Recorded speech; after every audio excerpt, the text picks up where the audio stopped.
My Democrat colleague across the aisle, who's 80 years old and has been here over 30 years, just said we're on.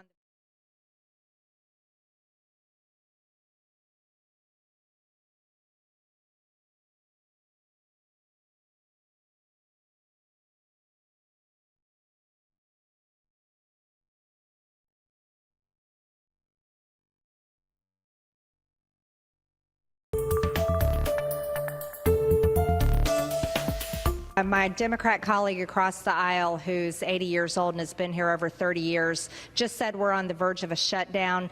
She probably just forgot that a few hours ago she voted for the continuing resolution that will extend the budget, and we are not on the verge of a shutdown. It may be that the gentlelady doesn't know that there is another body attached to the U.S. Congress called the United States Senate, and they have to vote on the continuing resolution. It isn't a law of the land or done until the President of the United States signs it. That may be a basic level a lesson in civics. You just heard an exchange last night between Connecticut Congresswoman Rosa DeLauro and Republican firebrand Marjorie Taylor Greene. This happened during a debate of House Speaker Mike Johnson's continuing resolution. Now, that resolution ultimately passed, preventing a government shutdown and giving lawmakers some more time to come up with a full budget. Representative DeLauro joins us now to talk about that measure and the fiscal road ahead. And Congresswoman, thank you so much for joining us tonight. Thanks for taking time out of your schedule. Oh, it's a delight. It's wonderful to be with you. I thank you for the invitation. I want to first ask you about that exchange with Marjorie Taylor Greene. How did that come about? Well, we were in the midst of last night, in addition to managing the bill yesterday on the continuing resolution, I managed the bill on the Subcommittee of Labor, Health, Human Services, and Education of the Appropriations Committee. And so that was the bill we were debating last evening. And so it was with an amendment that Congresswoman Greene had proposed, which really was nothing but a dilatory amendment, and one that would really never see the light of day. So I questioned whether or not we should be dealing with these kinds of amendments and wasting time while we only had 4 more days until a potential government shutdown. And she responded as she did, I guess not knowing the very simple thing about how a bill becomes law. You pass it in the House, you pass it in the Senate, and then the president signs it. But she made her remarks, and then I responded. There you go. We also heard during that exchange, we cut that part out, but in that part, you had said that you believe that this continuing resolution is flawed. So what's your concern with it? Sure. Let me just say, I don't think you can forget how we got to where we are. In June, and I'll be very quick about this, in June, the president and the former Speaker of the House shook hands on a budget agreement.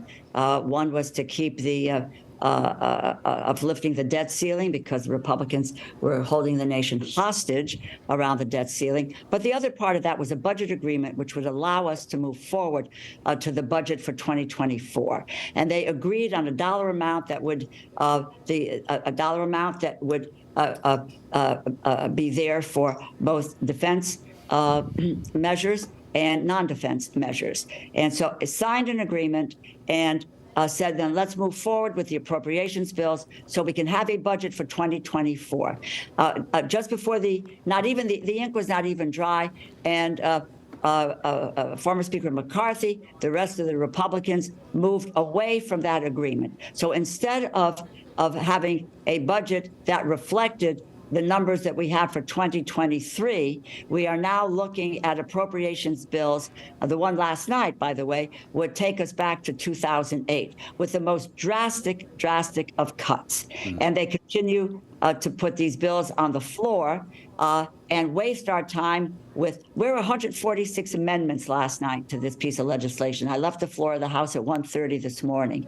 And a bill that is going nowhere, because it will never pass muster in the Senate. Again, they're forgetting that there is another body here and what we need to try to do. And what they have come up with a proposal, and they have delayed all of these months, bringing us one more time to the precipice of a government shutdown. They did that in September. They then went to November 17th, and now this was where we were at before the end of this week. Now they have come up with a plan that says, let's go to January 19th, and then another date for February 2nd.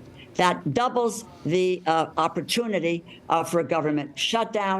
They divide the group of 12 bills into 2 sections, but they will not provide any overall dollar amount for the appropriations committee, and therefore each of the subcommittees who are supposed to get a dollar amount, so you know how much you have to spend, that is not there, will just be flailing in the wind. It is a flawed process, but I will say this: I face the issue of, and believe me, the Republicans wasted their time. We could have been negotiating government funding bills. They overthrew their speaker. They spent 3 weeks selecting his replacement, and then they continued to push these extreme partisan measures that take us further from reaching a final agreement. I think that the stopgap measure is flawed, but I believe that we had the responsibility to keep government open, to avoid a shutdown. So I voted ultimately in favor of the bill to keep the government functioning while we wait for the House Republicans to decide to join with Democrats and be able to govern and move the appropriations bills forward. That is something I want to do. I want to move on. I've been prepared to do that for the last several months. And to date, they have not moved forward. They only delay movement on these bills. All right. Congresswoman Rosa DeLauro, thank you so much for taking time out of your schedule to talk with us tonight, and good luck with it all moving forward. Thank you. Appreciate your time. Have a happy Thanksgiving. Yeah, happy Thanksgiving to you too. Well,